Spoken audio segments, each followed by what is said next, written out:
What's good, everybody? Thank you guys for tuning in to a new episode of Tune Check Podcast. And as always, I'm your host, Cris. I'm not gonna lie, it's been a while since I dropped my last episode. Well, it feels like it has been.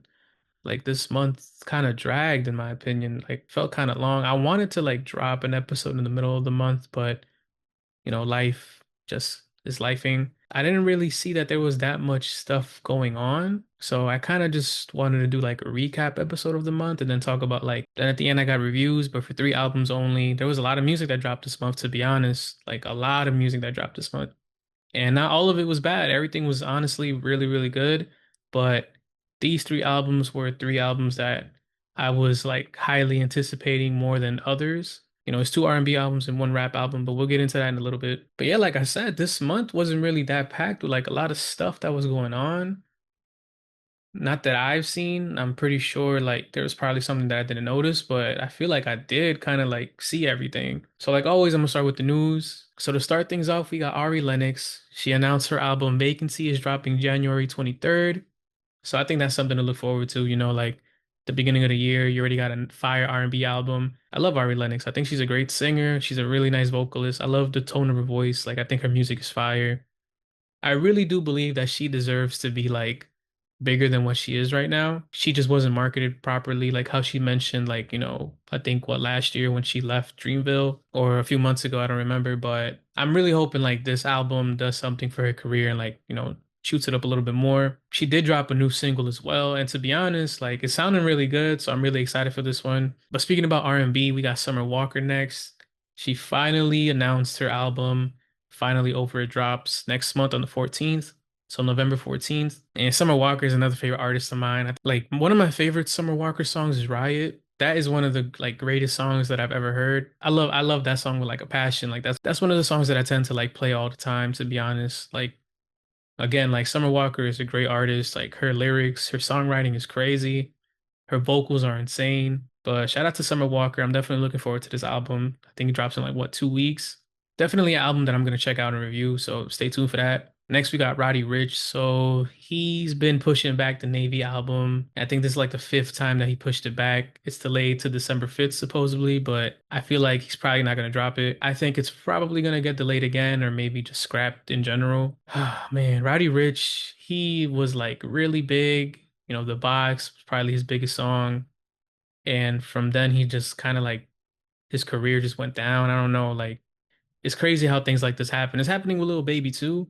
I don't know if y'all want to admit it or not. I'll admit it. Like I see that happening with Lil Baby. Like it's not the same. I'm hoping Roddy Ricch could like bounce back soon or like do something that helps his career out. Maybe this album would be really good, but I don't know. Just pushing it back 5 times overall just doesn't look good in general.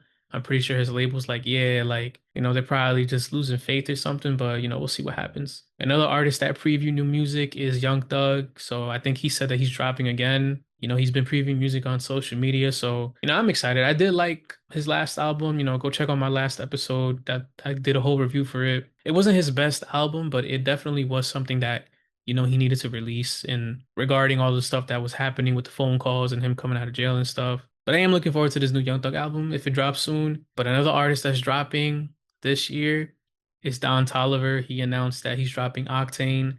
It's dropping 2025.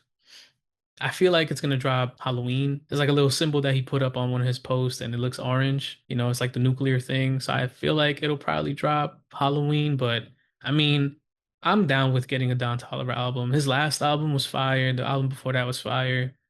Like he really doesn't miss. I think he's one of the best artists out right now. His tour for Hearthstone Cycle was fire when I went. I think what back in like November or something of last year. That was insane, bro. Like the energy, the vibes, it was amazing. It was really, really good and I enjoyed it a lot. So I'm definitely looking forward to his new project. And I'm just happy we're getting it like this year. We're not gonna wait like till next year. We're not gonna wait like what 4, 6 months. So now I'm gonna get into the news. So I'm gonna start off with something that I mentioned in my last episode, which is about Drake, the defamation lawsuit against UMG. So earlier this month it ended up getting dismissed. Drake's team is planning to file an appeal for it already. I'm not sure if they have or when they're gonna do it. They didn't really say anything about that. But I'm gonna be honest, bro. Like this is all like interesting and important. It is, but like I'm just kind of just getting tired of hearing about Drake and Kendrick all the time. like just a rap beef, like, but I just hate how everything always comes back to like this rap beef. And I think I said this a while ago too, that I'm just like over it already. Like it's so like annoying. Every time I see something where it praises Kendrick for doing this, people are in the comments like, oh, but Drake, it's because of Drake or this and that, this and that. That's corny, bro. Like it's so annoying. And then the same thing with Drake. Like when people try to, give him his flowers or say that he did this or that, people are in the comments with the Kendrick memes and Kendrick stuff. Like, it's just so annoying how like now they're both just tied to each other. And like, I don't know, bro. Like, it's just I just hate talking about this rap beef now. Like, it's so annoying. I'm just ready for Iceman. I want Iceman to drop. Address what you gotta address on Iceman. Clearly, you're not gonna win this lawsuit from what it seems like. People are running with narratives already from like the lawsuit being dismissed. That's cool, do your thing. But it's just annoying to like just hear about Drake and Kendrick all the time. Like, I don't know. Like, it's just like, I don't care no more. Like, just let it be. It is what it is. But at the end of the day, they're both GOATs. I said this multiple times. Like, I'm a Drake and Kendrick fan. I love both of them. I'm not about to downplay one to bring up the other or just be biased like a lot of these people are and a lot of you fans are. It's ridiculous, but I'm ready for Iceman. I need Iceman to drop. The album's gonna be fire. Next, we got another big topic that happened this like entire month. Well, it started in September when Cardi dropped the album. Well, obviously it's about Cardi. I just said that, but started in September when Cardi dropped, and then it kind of just dragged into October. So as everybody knows, Cardi and Nicki Minaj, they started beefing all over social media. It was just some crazy thing. So Nicki pretty much came at Cardi and was calling her a hoe. She was coming at her kids, saying that she didn't sell that well, $4 albums, that the label wanted her and Cardi to tour together, but Nicki said no, this and that. Cardi pretty much ended up responding and was coming at her too, like, don't talk about my kids. Cardi didn't mention Nicki Minaj's son, but she only said, hey, instead of talking to me, go spend, your birthday with your kid. Like, why are you so worried about me like that? And then Nicki kind of just went off on that. She's like, oh, you're talking bad about my kid, this and that. But it's like, we all saw what you said, like, we all saw what Nicki said. And Nicki really started this whole argument, especially with her announcing her album release date. Overall, it was just a bad look. Like, you didn't have to do that. Nicki pretty much deleted all the tweets that she wrote to Cardi and about Cardi to make it seem like Cardi was the one that attacked her. But you already know, bro. The internet, they got screenshots, they got receipts for everything. Like, it's not gonna work out how Nicki wants it to work out. You know what I'm saying? Like, I love Nicki Minaj, but she's not moving like gracefully. She's not being humble. Cardi pretty much said, yo, she's down to fight. She called her out on being on drugs. She called out her baby daddy for being, a PDF. I'm not gonna say the word. I don't even think I'm allowed to say the word on YouTube. I'm not really sure. That all he does is steal her money. She even mentioned something about like her credit cards being stolen and people using money off that. Towards the end, it turns out that, Nicki Minaj was actually like people was actually taking money from her cards and people was like, yo, how did Cardi know? Like that's crazy. So it's just like, damn, like Cardi really just won on that as well. Then you got Nicki's like henchmen, like henchwoman, like JT, like she got into the mix and started talking about Cardi. Well, I mean, Cardi did diss her on Magnet, but that's because JT like dissed her previously or something. And then JT released like a diss track and it was like one of the worst diss tracks like I've heard. It wasn't good at all. Like Cardi really just ate her up with like that small little couple bars she had for her on Magnet. Was pretty much, just being petty and talking about how her diss track flopped. Cardi has spent 27K in the club because JT got 27K streams. So Cardi was like, yeah, I could spend that in the club right now. And that's what she did. I thought that was funny. Then Ice Spice tried to get into the mix and it's like, what are you doing, bro? Like, Ice Spice isn't even a good rapper. She previewed a diss track. That diss track was whack, bro. Like, it was so bad. And it's just like, why? Listen, like, I think Ice Spice is just corny. Like, I don't think she's a great rapper. I don't think she makes great music. I think she's really corny, and I don't know why, like, people still give her a platform. There were so many issues that she had last year, with her being like a colorist and all this stuff too. So I'm just not getting it, you know what I mean? Like maybe it's easy to market her, but then Bia eventually responded on, an interview, what she was doing, like interviews to promote her album that's coming out, that came out a few weeks ago about Cardi's this. She's saying that it's part of the game, that she expected it, but she's not going to respond to her, as she should, because Cardi pretty much won that whole rap beef. Like she destroyed her on Pretty and Petty. Then Nicki just kept going on a rant about like more stuff about Jay-Z, Rock Nation, like always. about how her label wants her to drop an album and tour, and she said no. And then Nicki was like, "Nah, I'm not gonna drop my album no more." And then it turns out that she is gonna drop her album.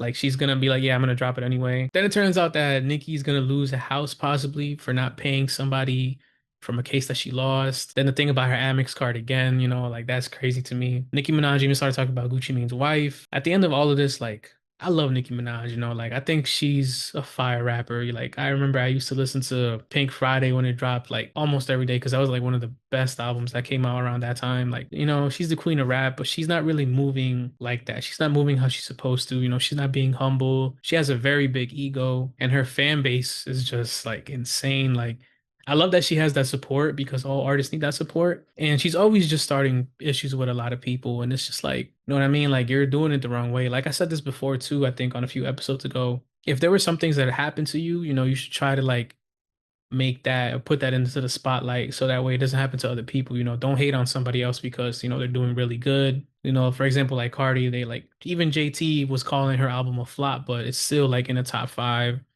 It's still making a lot of money. It's still doing really good in album sales considering that we're in a streaming era. And JT and Ice Spice and who else? Bia, they didn't even like sell that many records the first week. I think Bia did so bad that she didn't even like pop up and not top like the Hot 100 or something. Like that's crazy, right? Then JT, when she dropped her mixtape, it didn't really get that many streams. I listened to the mixtape, I thought it was fire, but it didn't really get that many streams. And then Ice Spice, I think her album sold like what, like 8K? Like, nah, bro, like that's insane. I don't know if it's the drugs for Nicki. I don't know like what's going on, but I really do hope she like finds peace or something or just does something to improve herself. I'm sure the next album's gonna be fire, just like the other one. It's gonna do numbers, it's gonna break records like always. It's Nicki Minaj. But I don't know. I think she just really needs to take some time to just chill out and like just work on herself and just make sure everything is good. Cardi's always gonna win. She's still winning. She's still doing great with her album. Her tour is gonna start off in February. I already know that's gonna be like one of the biggest tours of next year. JT, Ice Spice, and Bia are not gonna keep up with Cardi at all. Like, so I just don't understand why there's all this like hate towards her and why all these other female artists just be coming at her. Like, she don't even do nothing to nobody. But shout out to Cardi. She definitely won this round against Nicki, JT, Bia, and Ice Spice. So keep doing your thing. And then next, I got the last piece of news. It's like another artist that was acting crazy this month. Well, recently, actually, within like the past couple days and week, I think, or something. So you got Kevin McCall. My man's was just crashing out recently. Like all right, so Breezy Bowl just ended, right? I think like a week or so ago, a week and a half ago. And Bryson Tiller had bought Lambo for Chris Brown, to show his appreciation for having him on tour and stuff. We all know who Bryson is. Like Bryson is like the most humblest guy in like the world. Even when he speaks about himself or like other artists, super humble. He don't even want to be an artist. Like he just wants to write for people and he really like appreciates Chris Brown a lot. I mean, like when I saw him at Breezy Bowl, I think he did a great job. Like he was playing his hits and it was fire. Like I enjoyed it, I fuck with Bryson. I think Bryson is one of the best artists, one of the best R&B artists that we got. Like his pen is really unmatched.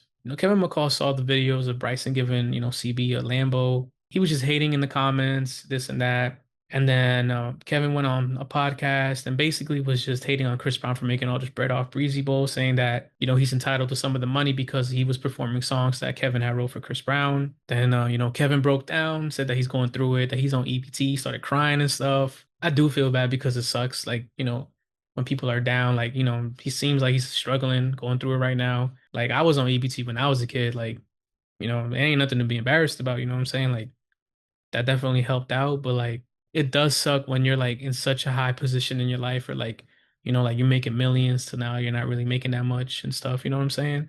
I don't know if that makes sense, you know what I'm saying? Like, I feel bad because you broke down and everybody saw it on the internet, but I don't feel bad because of how you got into your situation. He probably did like a really bad deal with a label and just ended up like cashing out really early or something.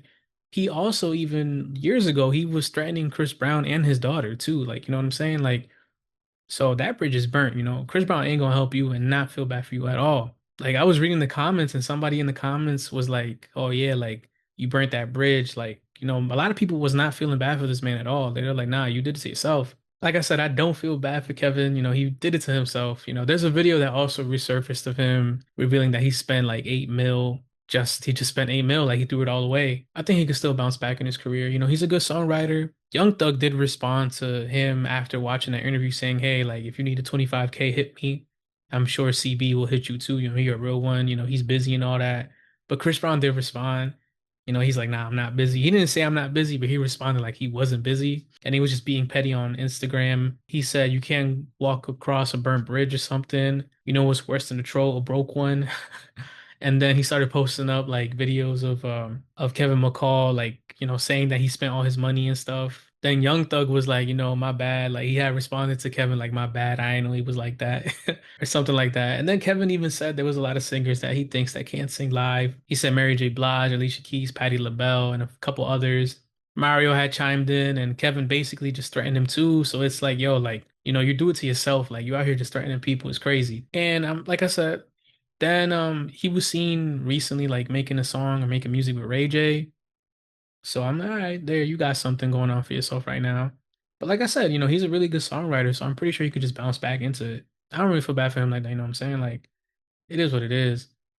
But that's about it for the news. Like there wasn't really that many crazy things that happened this month. Like, well, nothing that I really want to mention and talk about. Like, oh, Megan did drop new music too. I heard the song and I saw the video.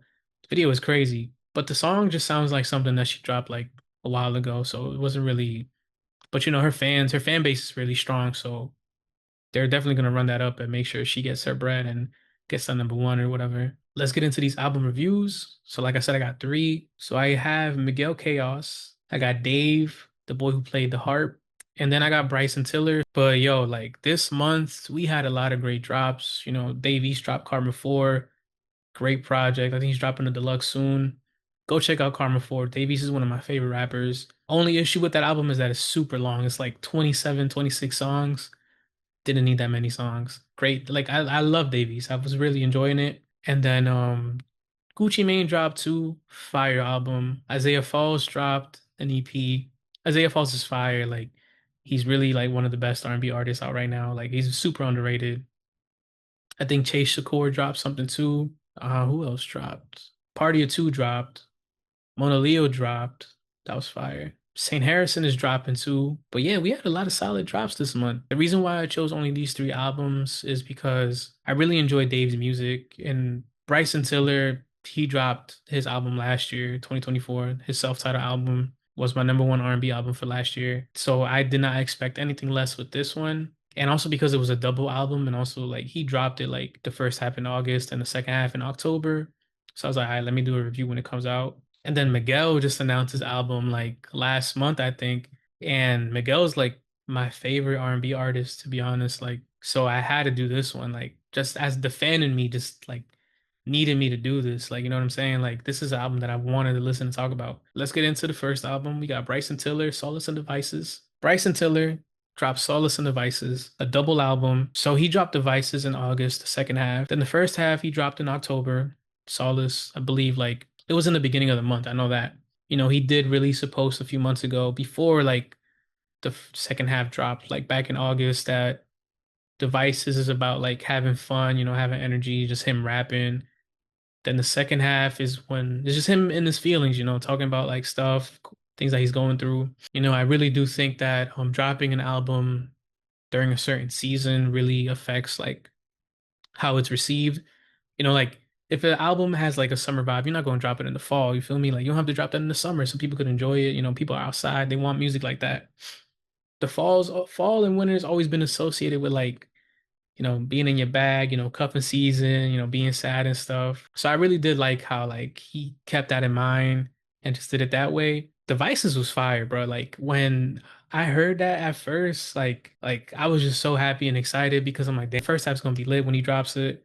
I was listening to Devices like every day when it dropped. Every day when it dropped, bro. Like every time I was in the car, at home, I'm telling you, like I probably annoyed everybody that was in the whip every time I played it. But like I said, you know, it's just him like just rapping about like having a good time, you know, just chilling, enjoying himself. You know, he did say that he's sober, that he doesn't drink or anything no more. So I'm guessing that also influenced him to release Devices first. So he could just get that out of his system, you know, have everybody else enjoy it. My favorite tracks off Devices is Minnie Kelly. Honestly, I liked all of it, but the ones that I really go back to is really just Minnie Kelly, Cut Ties, First Place, 200 Bands, and No Sharing. I think those are like the best tracks from that second half. And then for the first half, I usually listen to Strife, No Contest. I Need Her, Autumn Drive, Crocodile Tears, Star Signs. He does have like a song where his daughter's like speaking and stuff. And I thought that was fire, like I think that was pretty cool. But man, Bryson's pen on this entire album is just insane, bro. Like it's crazy how like he doesn't know that he's like this like great artist. He did have a recent interview where he was like, "No, I don't want to be an artist. I want to write for people. Like I don't like this whole artistry thing." Like he wasn't really feeling it, but I think he needs to just stay an artist to be honest, because he's a great artist, bro. Like R&B really needs him. It's gonna be such a shame to like just see him go. But definitely go check out this album. It's only like an hour. I think it's only like almost an hour long, 24 songs. But like I said, it's the way that he just structured it and the way that it flows is like just so good. It's definitely making my top 10 list. Like this album is fire. Bryson Tiller dropped another gem. Honestly, a lot of people say that he can't drop anything better than Trap Soul, but he really has. Like his last album was insane. This album is fire. So I don't know, but I feel like he surpassed Trap Soul like years ago, to be honest. Like I still play this album like crazy to this day. Like it's just so good. I don't know, like the way that you could digest this is like pretty amazing. So shout out to Bryson Tiller. Definitely go check that album out. Second album I want to talk about is Dave, the boy who played the harp. So it's 10 songs, 48 minutes long. The features are James Blake, Jim Legacy, Kano, and Thames. First initial thoughts as I went through the album, as I was listening to everything. It's really just about Dave, just rapping about himself, the things that are on his mind, things that he's going through, in terms of like family, success, his career, his relationship status. And he's pretty much opening up about what he feels, as he gets older, as time progresses. This whole thing has like a really like strong gospel feel. There's a lot of gospel elements on this album. It all starts with track one with James Blake. There's a lot of gospel elements on this track. It blended really good with James' voice. Dave was spitting he like always, and throughout each track, he kind of makes like biblical references a lot. Even some of the songs, like for example, like track three, No Weapons, like that's a biblical reference as well. So in terms of like one of the themes about him speaking about his success in his career, track one is history. That's where he begins like rapping about all that stuff, reflecting on everything that he's done in his career and how successful he is. Then there's My 27th Birthday. This track is like what, 8 minutes long? This he talks about a lot of things, but he does bring it back to like him just like, how he's been in the game for 10 years and it's getting difficult, how people just make, BS music now. Everything is so numbers oriented right now that nobody cares about substance. That it's like hard for him to just stay like an artist and a rapper, to be honest. He does also mention about how he wants to find peace. And he talks about having kids. He's looking at himself and he doesn't like what he sees. He still has open wounds from when he was a child as well. He has this line where he says, "How do I explain that I don't want to heal, that my identity is pain?" I feel like this track should have been the last track because it kind of like brings everything together. Then there's also the theme about where he's just, rapping about himself. You got track three, No Weapons with Jim Legacy, where he pretty much raps about how he wants everybody to succeed around him, him fighting his temptations, how he wants to continue to build his legacy and, just generational wealth. The hook pretty much is a reference to like a Bible verse as well. You got track eight, which is called Marvelous, where he's pretty much having a conversation with himself, remembering his past, everything that he's gone through, things that he was involved in, and what he desires, but hasn't done yet. Another track that mentions where he's talking about himself as well and like things that he's been going through is track two. Is called 175 Months. He sampled St. Harrison's song Ego. I didn't expect that. I think he did a great job with the sample. He's rapping about his past. He continues to bring his religion into this album. This is like another track where it was like very, gospel heavy. He opens up about his past and all the bad things that happened to him. Then there's also the tracks where he speaks about like relationships, like track four is probably like the biggest one where he's speaking. This features Kano. It's called Chapter 16. The track is pretty much him asking Kano for advice. He opened up saying he's been a fan of his for years, asking him like how he like was able to handle certain things from friends to family, to his career, even asking him relationship advice. Kano was just being genuine with his responses, also letting him know that there's a lot for him to be grateful for and things that he hasn't lived through that he probably won't have to. It kind of also falls into the theme of him being lost. They do a really good job of making this feel like it's just an actual conversation, like just them like really just chilling and talking. because that's where this really derived from. Because that's where like this track really just came from. It's from them like actually like hanging out and just talking like regular people. Everything was very organic and like this, like I said, Dave mentioned that this is just like things that they talk about when they have dinner together. He also mentions the Book of Samuel, chapter 16. And then you got track 5, which is kind of carrying over from the previous track where Dave does talk about like, a relationship, talks about females, talking about how, he is really feeling this girl and kind of seems like he took Kano's advice about it. Then track 6 is Selfish with James Blake. He kind of goes more into detail about how like he feels during a relationship, his how he is as a person in these relationships, that he's overprotective, he's jealous. He reflects on his regrets, relationship wise, speaks about therapy, that all the mistakes that he's made is just eating him up. And he speaks about love, how like nobody really wants him, nobody wants to put up with him. So then there's track 9 as well, where he does rap about a female. He's opening up about how like this person told him how she almost got raped, how it's dangerous to be a female. This was like one of the stronger tracks of the album as well. You know, he raps from his point of view or like his logic, and then it goes to the female's actual experience. Then they like kind of just tie it back together, and then they both just tie it back together and just, rap off each other and everything. Then there's the last track, but the last track kind of really summed up everything that this album was about. Kind of did the same thing that track 7 did, My 27th Birthday. It was kind of underwhelming a little bit considering that all the other tracks were like honestly like great and did a good job of distinguishing like what he wanted to talk about. But at the end of everything, I gave this album a 9 out of 10. I think it was like, really well structured.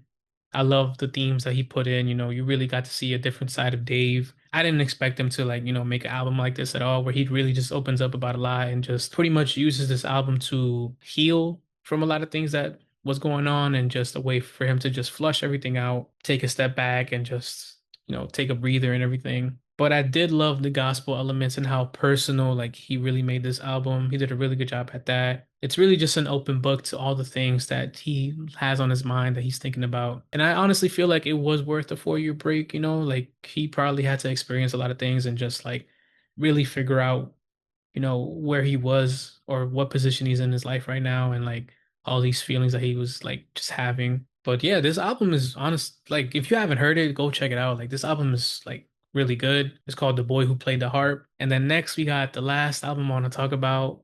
You already know what it is. Probably like one of the best albums. Not even probably, it is one of the best albums to come out this year. Miguel CAOS. So after 8 years, he finally dropped. He finally announced this tour as well. I'm going. I don't care. I don't care what I got to do that day. I'm canceling everything. I have to go. The last time I seen him was 8 years ago for his last album. I'm not waiting another like 8, 10 years for him to go on tour again or drop more music. His last album was War and Leisure, and that album was a masterpiece, in my opinion. Like anything he drops is a masterpiece, to be honest. Like he's such a good artist and he's so underrated. Like his music is just fire, bro. To me, it's fire. Like I love it so much. I mentioned this multiple times. He's really one of my favorite artists. I did love this album. I've been playing it nonstop since it dropped. He dives more into his Hispanic roots and opens up about like things that is going on in the world right now. Talks about like, his past a little bit, how he's been feeling recently. You could really hear like the aggression on some of these tracks. He did say that this album was one of his like most aggressive albums as well. Then in terms of him just exploring his Hispanic side a little bit more, you got the first track, Chaos. I think this is like a fire opening. This is the song that he previewed a few months ago at some like show or something he was at. I'm not really too sure. But he's been like, dabbling with Spanish, a little bit more here and there, especially on War and Leisure. He even released a EP where he sang some of the songs in Spanish too, and I think he did a great job. Another track where he kind of like goes into his Spanish a little bit more is track 6, El Pleito. He sings more in Spanish. I love how his Spanish has gotten better since War and Leisure. And this song was beautiful. Like his background vocals on here and just how like soft it is, and the production, it really just emphasizes his voice and his falsetto. On here is reflecting about his past mistakes. He opens up about how he lost himself, also about how he's away from home and like how he could make a lot of possibilities happen. This song also dropped on Mexican Independence Day with the video. I thought that was fire too. Then there's track 7 as well. I thought the song was fire. I love the rock elements here. Like he dabbles with that a lot as well. He does a lot of rock and R&B fusion, and his vocals blended in so well on this track. And then it transitions to track 8, which is called Oscillate. And he just did a great job with that too. Like it's such a good, this album is so good. Like you don't understand how good this album is. But he does also, open up about like how things are right now in the world and his feelings about that. You got track 3, Rest in Peace. He opens up about how it feels to be human right now. He basically just gave us a crash out anthem, with everything that's going on and everyone just going through so much in the world. He even asked in the song, is this heaven or hell? And, it got me thinking about it too, because like, it's like, damn, can things really just get worse than what it is right now? You know what I mean? Like, is there really like anything worse than this? And how everybody's just really just trying to figure it out right now and just trying to get through the times. There's also New Martyrs, Right For You. This is a single he released with a video as well. The video is like super emotional, to be honest. And this is another track where it's about like, the state of the world, how everybody's really changing their lifestyle and like doing things that they never expected to do because everything's just crazy right now in the world. He opens up the song by saying, I got a chip on my shoulder, I got a blick on my waist, I wear this mask. And towards the end of the track, he also says, how much can I lose without changing who I am? And that like really hit home because, like I said, a lot of people have to make these changes just to be able to move around right now. Like it's insane. Then there's track 9, Nearsight. This is a track he released, I believe, like over a year ago. I think this was when the album was called Viscera at first. He had a listening party for the album as well. There were a few songs that were on his YouTube channel that he like had put up from this album. But I'm happy this one made the album though. Like I really enjoyed this one, and it's really just about how like time is going by super fast and you can't really appreciate a lot of things that you want to because there's so much happening. And I get that. Like there's a lot of things happening right now and you really can't like appreciate the small things even. Then there's Always Time, track 11. This was the first single that he released from this album too. This track is probably about his last, ex-girlfriend, Nazanin, I think that's how you said her name. I'm not really too sure. I feel like this is a song that everybody could relate to. You always think that there's time, but you gotta end up giving up something that you love. So I feel like that definitely fits like how everything is right now because there's a lot of people that really did enjoy doing a lot of things and now they can't do it. But he did also like take us through a lot of his eras on this album, which I thought was dope. So track 2 is The Killing. That reminded me of War and Leisure. It reminded me of his track called Wolf. It was given the same vibes, like his falsetto, the rock elements with the R&B. I thought it was fire, bro. Like this song is so good. This is probably one of my favorite songs off here. Then you got New Martyrs. It was kind of giving Wild Heart vibes a little bit. Then there's track 7, Perderme. This was Wild Heart Miguel all the way. And then track 8, Oscillate, reminded me of Wild Heart as well. It really took me back to his song Flesh, which is one of my favorite songs off Wild Heart. Then there's track 9, Nearsight. It was giving me Kaleidoscope Dream vibes. In terms of like what the song meant and like how it was structured, it reminded me of The Thrill from Kaleidoscope Dream. They were pretty much like doing the same thing and kind of saying the same thing, except The Thrill was more fun and this one was like a little bit more serious, like, oh damn, I can't really experience this all the way. So it kind of made it seem like it went full circle. The way I've been listening to this album since it dropped is insane to me. Like I've been listening to it every like day, every hour. It's only like 37 minutes long. It's 12 songs. So I've been playing it back to back like crazy.